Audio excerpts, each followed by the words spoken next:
Hi, today I want to show you how to build a 3D configurator with Vectary. But first of all, who am I? I'm Antonio Furioso, founder of Eyedex, and I help business to implement 3D experiences like augmented reality, virtual try-ons, and 3D product configurators like this. Let's dive in and let's see how I built this 3D product configurator so that you can use also like Vectary to build yours. So first of all, I want to show you like what I did it, and then we can dive in into Vectary. So this is practically the experience, the scenes that I set.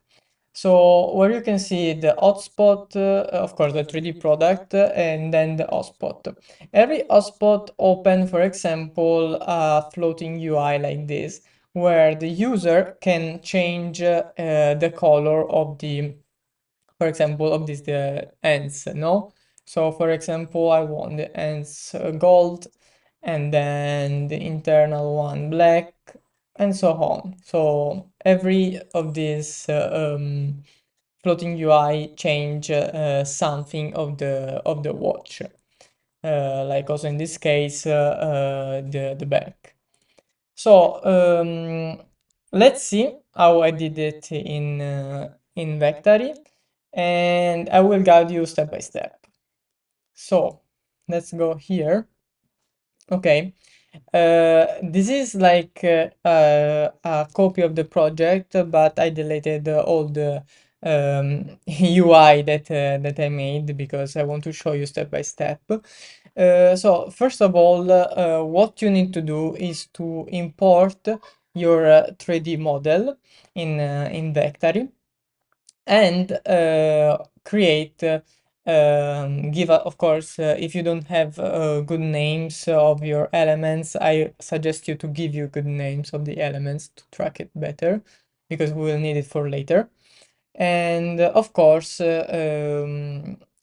always here, what I did for a better organization, I change I not I change, but I regroup the element that I want to change.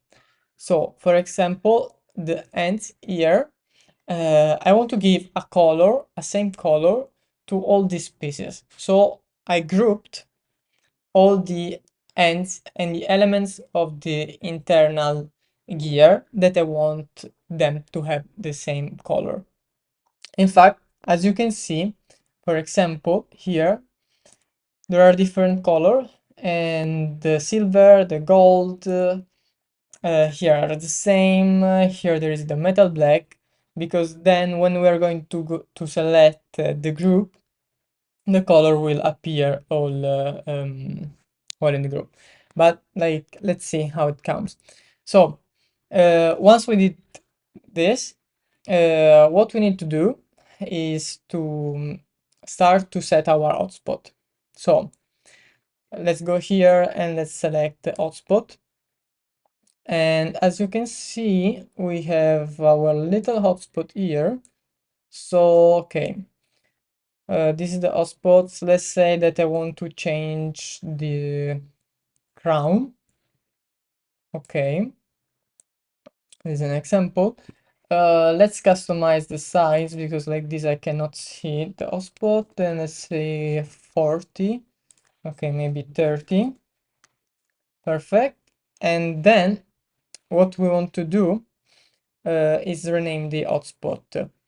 So what we do is, okay, crown hotspot, okay, and we rename it. And after create this, we're going to create our floating UI. So this is floating UI is to give something visual to the user, of course.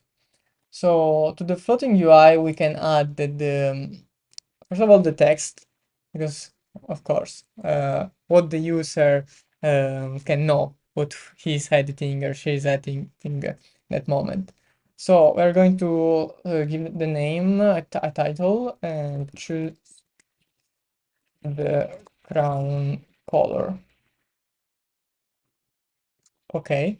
After that, we're going to set the materials.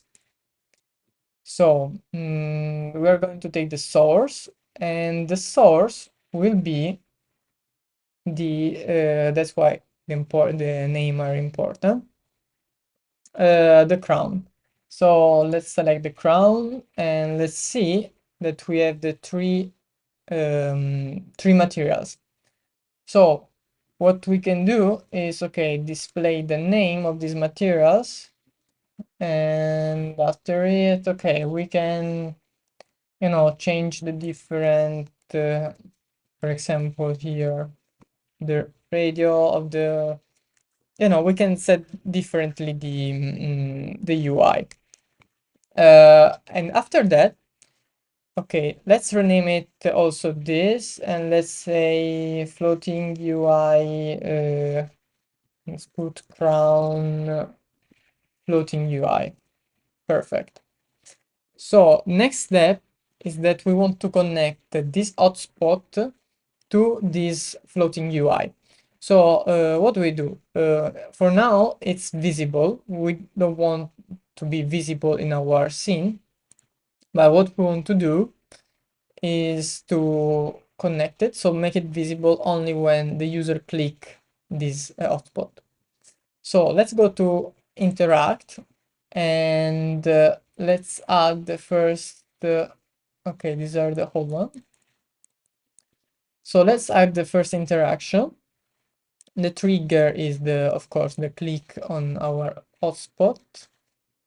And again, that's why the name are important here. So let's go find the hotspot, crown hotspot. Here we go.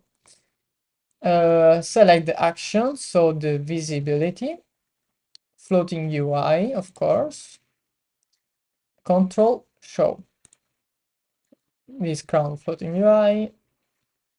Okay, perfect. So now we have just to try preview. Okay, we click here. That's good. So we have our floating UI that appear here, and disappear when the user clicks somewhere else. So yes, as we can see, the color change based on our choice. So this is for like the element but I want to take something that as a group. So I will show you also how I did it.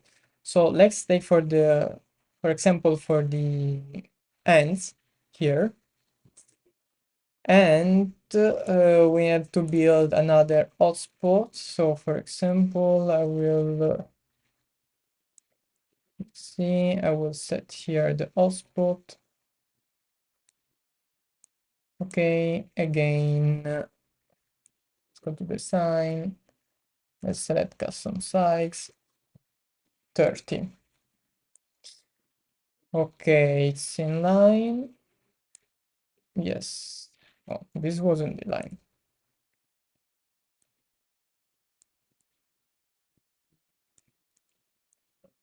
Okay, perfect.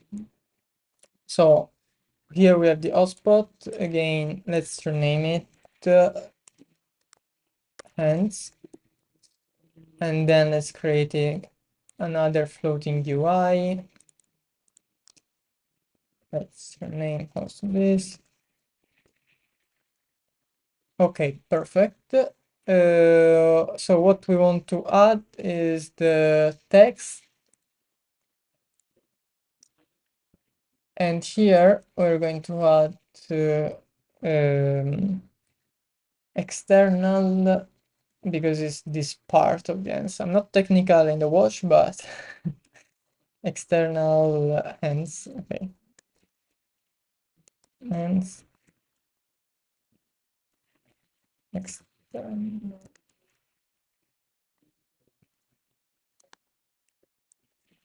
part. Okay, we create the text here. Let's choose the materials, and we're going to take the lancetto esterno. This is in Italian. Okay, and as you can see, also these have the 3 colors, and we want them to be drop down. No, let's prefer swatch. Okay, let's display, of course, also the name for visual part. Okay, so as you can see, all the external part of the ends and also the indicator are going to change. That's because I want to change the group, not just the ends, but also the indicator. So again, we have to go still to through the same process. So we'll practically duplicate our interaction here. You can rename it if you want interaction for a better purpose, like for better organization. And so we're going to change here and put the hotspot for the ends. And then we want to show the ends floating UI. Okay, we have to make it still not visible. So let's preview. And okay, good, here we go. So this is the experience. Of course, to do like this, we can put, set different camera to change the view. So for example, what we can do, let's exit from the preview. And what we can do is set also a new camera position. So for example,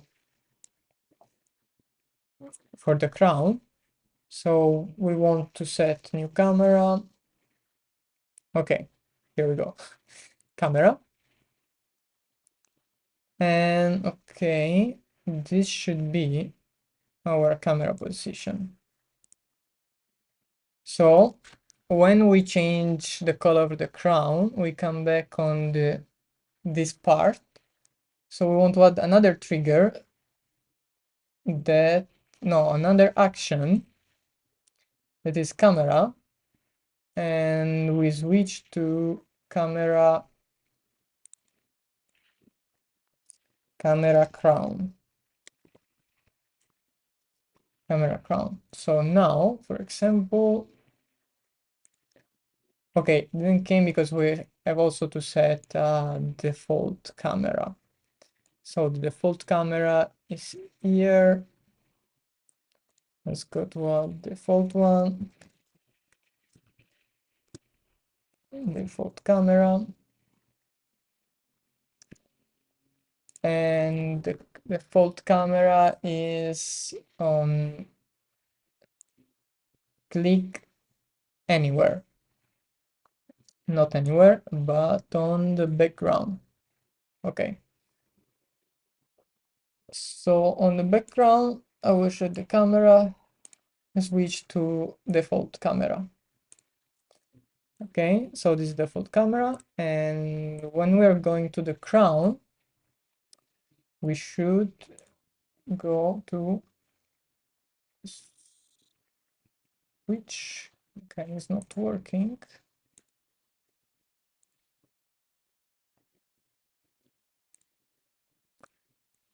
Let's see why.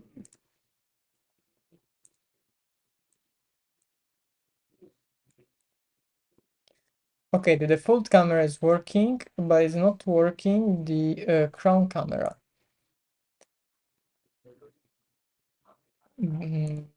So let's see, default camera.